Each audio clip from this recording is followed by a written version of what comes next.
an F-14A. Hello there.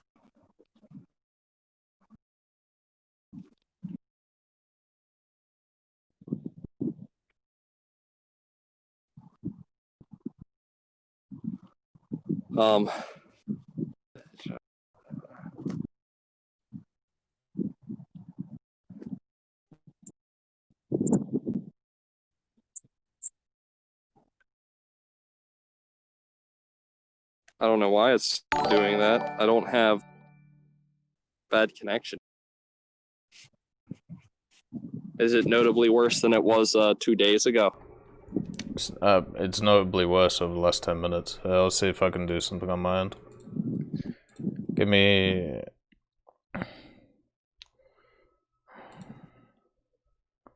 Thank you for the raid, by the way, Dr. Bladesteel. That's very kind of you. We're having a look at the USS Alabama. Well, I'll try and talk to... Oh, yeah. Keep going. The F-14 is certainly a very popular aircraft, especially from the 1980s. It was very popular in the movie Top Gun, which I believe they're making a sequel to soon, if the current world event hasn't changed any movie production notably. This aircraft was designed as an interceptor, if I remember correctly. It's a multi-role. For carrier launched missions. It replaced the I believe the shortly lived F-111B, taking the technology from that aircraft and putting it into a smaller, more efficient packaged airframe, so it could perform even better. It has that very famous swept wing design, which allows it to perform better at different speeds. Yeah, the variable wing. It's a very cool aircraft. Very, very, very famous. And next to it, we have the F-15, which saw. I believe we saw one yesterday or 2 days ago. It's definitely a large aircraft. It looks even slightly larger than the F-14. And then over here we have the F-16, the aircraft.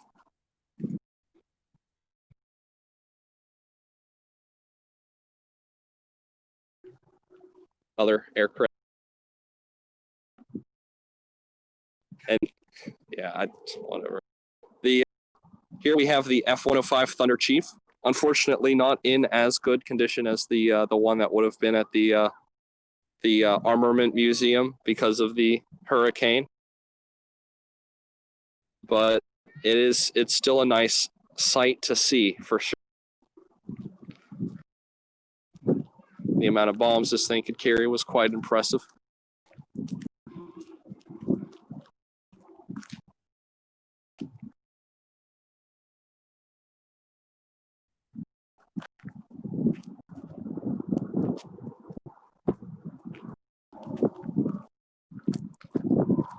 And here we have not an SR-71 Blackbird, but this is in fact instead an A-12. It was used by the CIA. It's a bit smaller. It's not as fast as the SR-71, but it is still a very impressive aircraft. A lot of impressive technology, especially for the time that it was in service. Very fast, got some very, very large engines.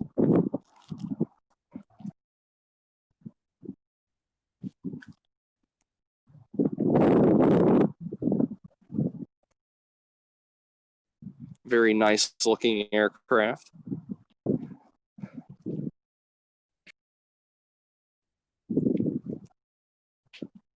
Wow. Oh, hold on. I gotta plug my phone in because the battery is already down to 36%.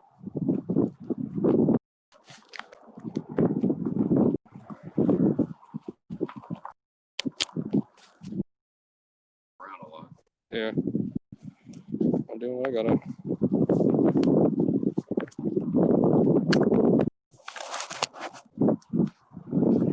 All right. Do we have power? Yes, we do. All right. Good. Still there.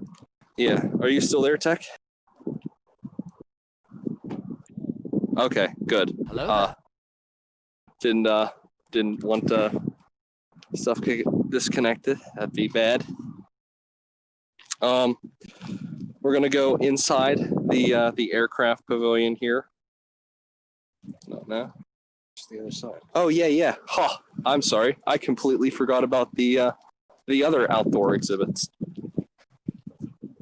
We'll take a look at.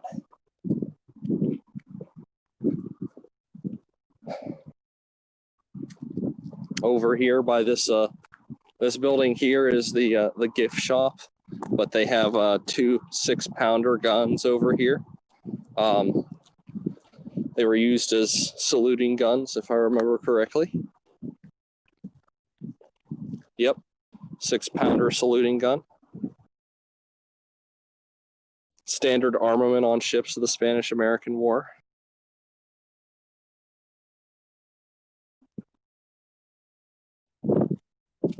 Certainly much older and smaller guns than the 16-inch 45s over there.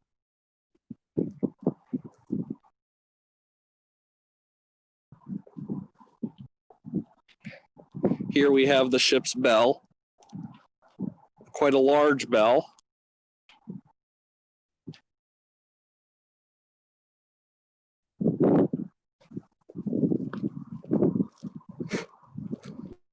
This is just another 6-pound saluting gun. But over here we have another B-25, which is under some repair currently. But it's still a nice sight to see. And over here we have an anti-tank gun, which I don't think we got to see yesterday. But my guess would be is that's an M5 AT gun, a 76 millimeter.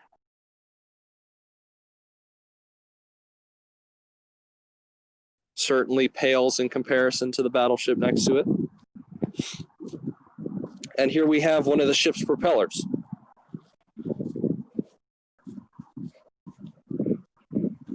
Here, you want to stand next to it? All right. Absolutely massive.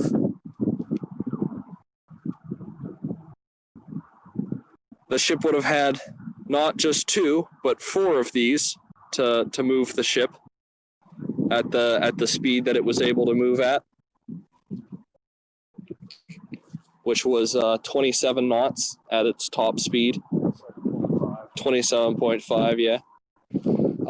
Here we have a C-47 Skytrain, so it's not the gunship version that we saw 2 days ago, but these were certainly used extensively during the war by the U.S.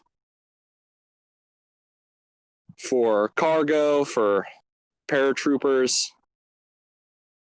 Good workhorse. Unfortunately, the plaque here with some of its fun facts and information are gone. But we have a little sign here for the app, and it tells us it's a C-47D. Should we go over to the T-55 or hit that on the way back? All right.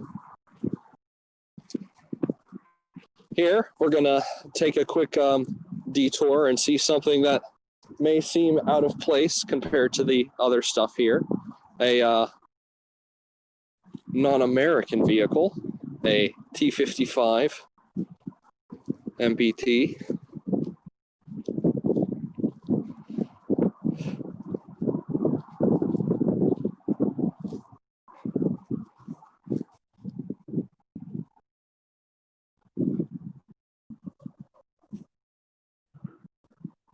a quick look at the card.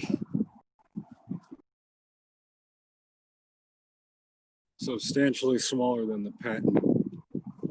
Yep, that's for sure.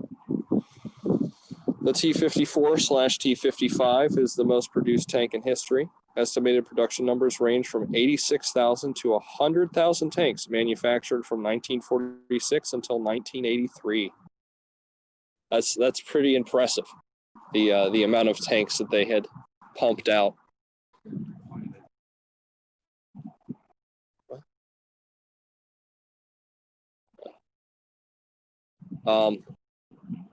Certainly a little bit more cramped than other tanks, but it's still a large vehicle, that's for certain.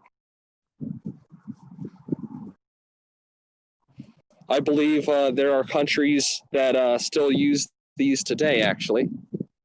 Some of the Middle Eastern countries probably use leftover stocks of these as their main battle tank.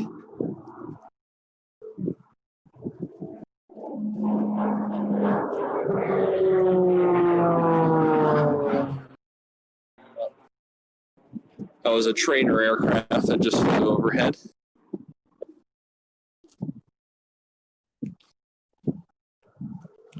Over here, it's missing its plaque, but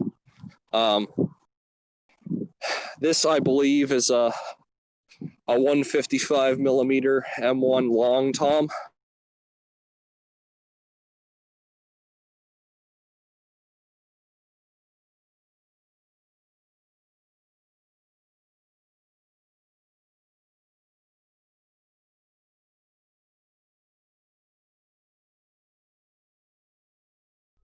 Uh-oh.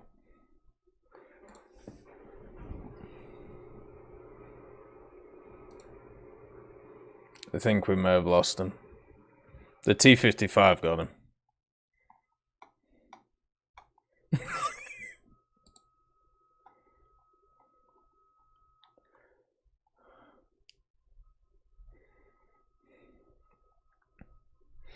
Wasn't it supposed to be installed on the M4 chassis? Designate the M12? I have no idea.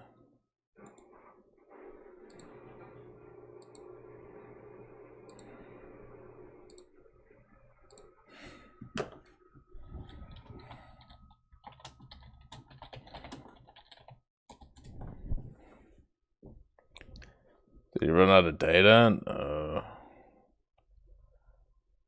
He'll be back.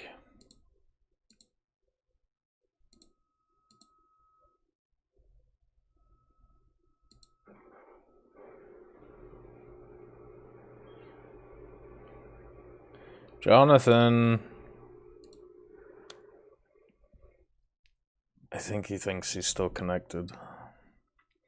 And I have no way of telling him he's not. Fuck. God damn it. Oh. Yeah, it looked like the it looked like one of the Soviet 203s. But yeah. Oh. I think he's noticed. Or he's just disappeared and died. So yeah, I think it was one of the 203s. It looked like the 203. At least to me. Alright, we'll be back shortly. Don't worry. Hopefully. Or he's died. One or the other.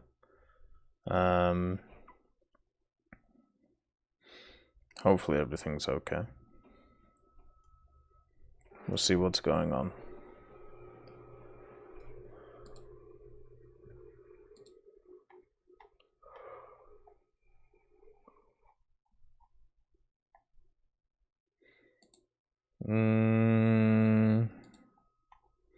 Jonathan.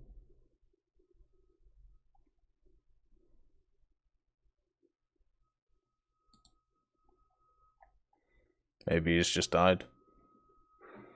As I said, the T-55 got him. Wasn't happy with the statements he made. Not enough propaganda.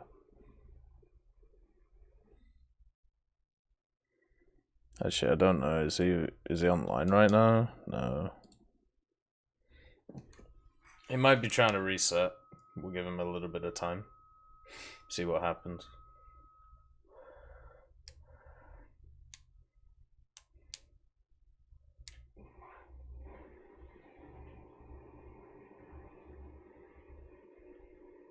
I was enjoying that though. I thought, like when John said we're going to go see the USS Alabama, I didn't like look into it at all because generally I like experiencing this stuff the first time, just like you guys do. Like if I need to like do like some descriptions and stuff, obviously I'll go and read about it and things like that. But I didn't realize it was more than just the USS Alabama. There's a ton of stuff there with the vehicle itself, which is pretty cool. So that's pretty awesome.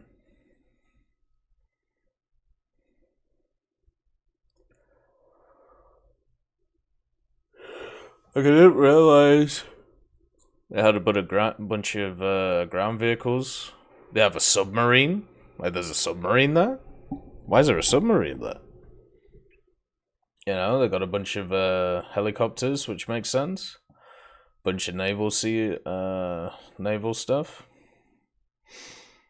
And the memorials as well. The memorials are a really nice touch to a lot of these museums. The fact that a lot of places, at least in the US, seem to have some kind of memorial to dedicate, obviously, the lives that were lost and the people who partook.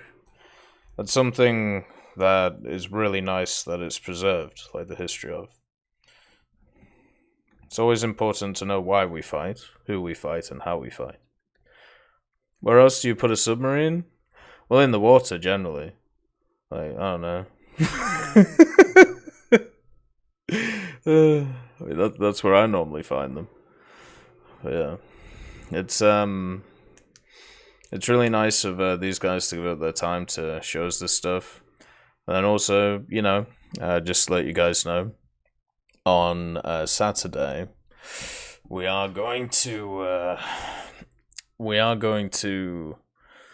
I believe what Rocker wants to do is 2 museums on Saturday, plus a stop-off at a very special little thing. So, basically, Saturday is going to be jam-packed. Tomorrow is going to be jam-packed. Sunday is going to be jam-packed. Every day is going to be jam-packed. And at some point, I will get some rest. But it will not happen in the near future.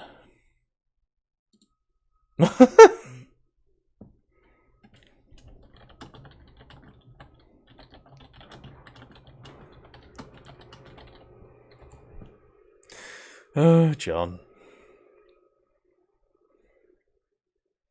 Don't spoil the surprise, Rocker. When am I going to start streaming tomorrow? Probably around 2 a.m. That's generally what we're going to head for.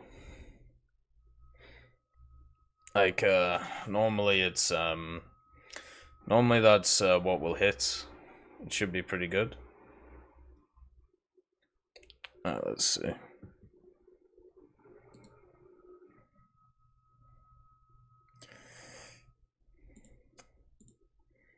Right, so we're swapping in.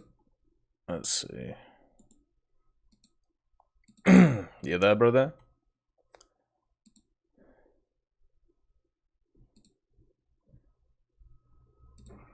Hello. Hello. Hello. There we go. All right. I'll see if I don't really know when the call dropped you or dropped me. I'm sorry. It was just when you were in front of the artillery piece. Okay. All right. We'll see if this phone works better than it did 2 days ago, since there's a lot better connection here than at the other place, but you know. It's the aliens. Run. Or Flee. Flee for your lives. All right.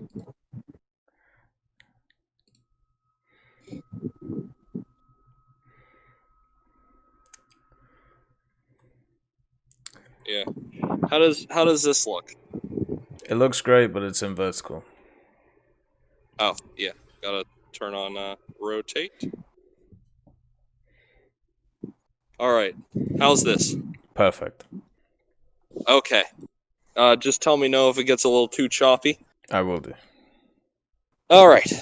This is an M1 155mm howitzer.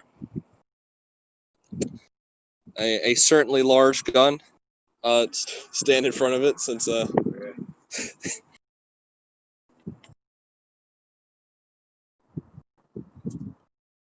certainly a large gun. I wish they had a 155 shell here to display the size of the shells. This thing would have been lobbing, but it's definitely a large artillery. Over here we have another very popular tank, the M4 Sherman. This is an A3 hull, but it doesn't give much specifications past that. It's just got the M3 75mm gun on it. Unfortunately, this one isn't in too impeccable condition. I think my friend Super here told me the wheels, because the wheels are the road wheels on the other side are missing, just like the ones here. Think they were taken off to be used as spare parts on another Sherman.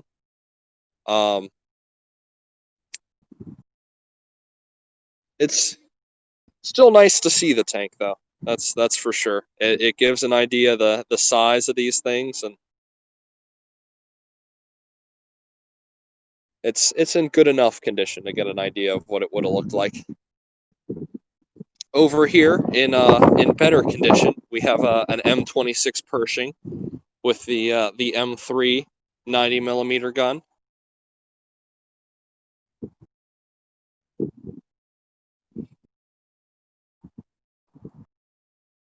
It's nice to see the two tanks next to each other, so you can get an idea of how the scale is between the two. Fortunately, the M26 here still has its plaque, so I'll stop here so let the phone focus so the people can read it. Right in front of the Pershing, we have another Patton, an M60. I can't remember. Is this an M1 or an M1, an A1 or an A3 Patton?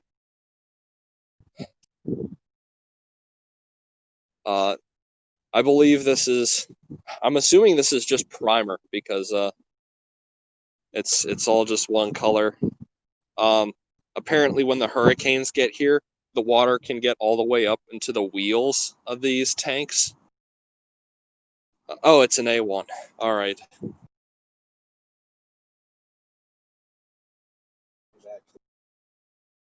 Oh, really? Wow, that's incredible. Would not want to be here during a hurricane, that's for sure.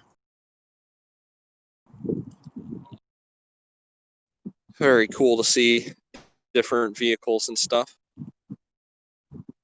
Especially since yesterday we were just looking at aircraft. What's neat about this museum is it's only $4 to get into the park area just to look at all these aircraft vehicles and the memorials. You can walk around. Here we have a Ford M42 Duster. Fortunately, it also still has its plaque.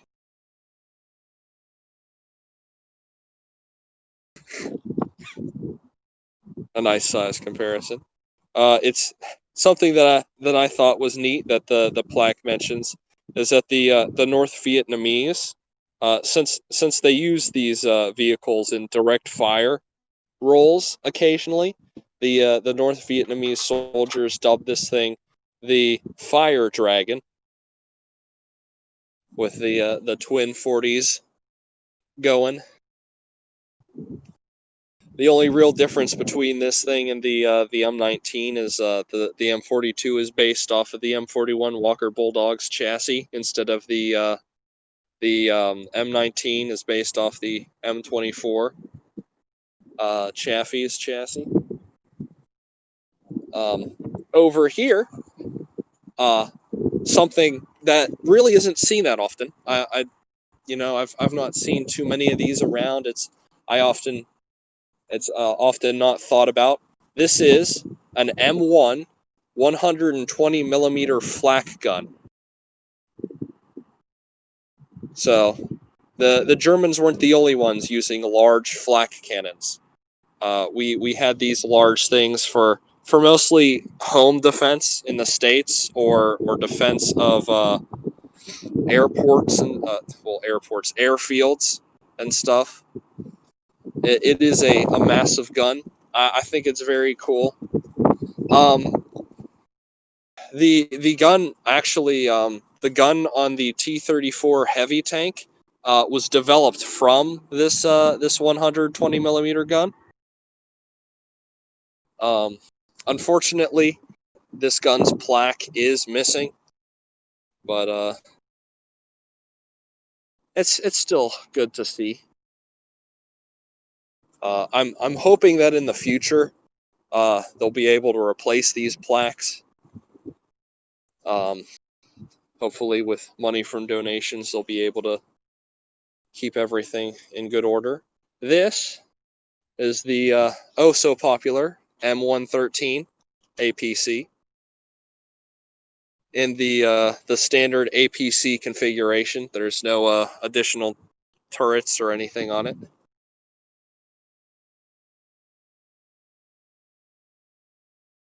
It is the big metal box, if you will. And here out the back is where the infantry had come out. Over here, we have an even bigger metal box. This, which unfortunately also does not have its sign, is a LVTP. This is the LVTP-5. It is, I think, one of the largest, if not the largest, LVTs that we had built. This thing is really quite massive.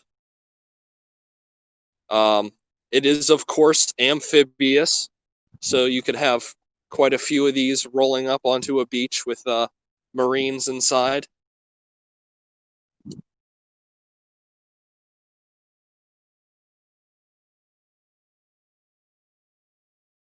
And then over here we have an open 5-inch gun mount, 38 cal.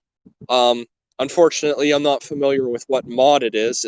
I'm not familiar with the open mounts. The closed mounts are much easier for me to tell which mod they are because of the shape, but and the sign only gives the gun. But these guns were used quite a lot. We have some enclosed mounts up there on the Alabama. This is also a very nice shot of the Alabama from the front. Yeah, I'll get a true front view for those at home to see how absolutely thick this ship is. A fun little fact is that this ship is the same width. It has the same beam as the later Iowas because of both being restricted by the Panama Canal.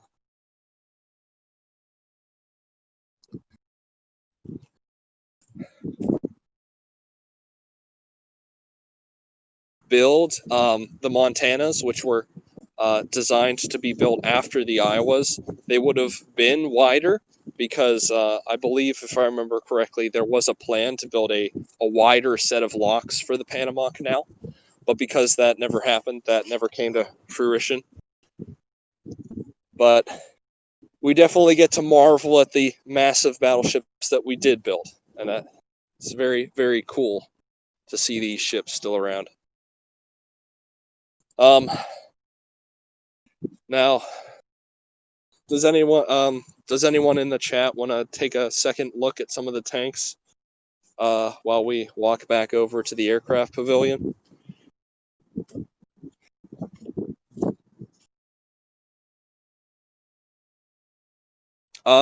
Yeah, we had already bought tickets. Okay. Get a nice back view with a C-47.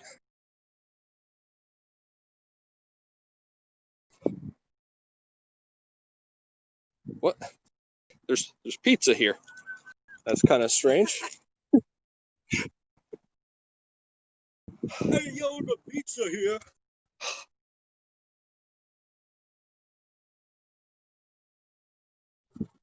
I'll get another view of the Alabama as we're walking past. There are more aircraft inside. Some of the aircraft out here would have been inside, but because of the current world event, they've been moved outside to prevent crowding. But there are some. I think there's also some cars, armored cars, and a small Vietnam boat inside the hangar as well, which we'll be able to see. Oh yeah, I didn't take a stop to look at this sign for the Alabama Bicentennial last year.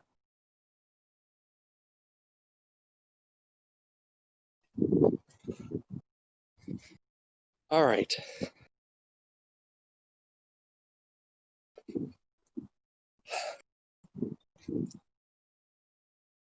So, I guess I could ask you later. I was gonna ask, so once we get into the pavilion, once we're done with that, would you like us to take a look at the submarine or the Alabama first? Whatever's easier for you, to be honest. You know. All right. So can you get on the submarine as well? Yeah, you can get on the submarine. You can go through it. Oh. You unfortunately can't go up into the sail. Right. But you're able to walk through the upper deck of it. Here we have a display of a 16-inch shell, 16-inch 45. This would have weighed about as much as a little Volkswagen Beetle. Just the Alabama would have lobbed 9 of those over the horizon at whatever it didn't want to exist anymore. Can you hold the phone while I put on my mask and take my receipt out? Yeah, I'm gonna have to put on my mask too. Need to go get another one, so All right. you go, man. Okay. Yeah, it's in my wallet. The admission price into the aircraft pavilion is it's only $15 for people ages 12 and up. Quite a nice cheap fee, because once you purchase, you can go inside and you can go into both the submarine and the Alabama, which I think is a very nice price, because I believe when I was in New Jersey, to get onto the USS New Jersey was around $50 to $60 for both me and my mother.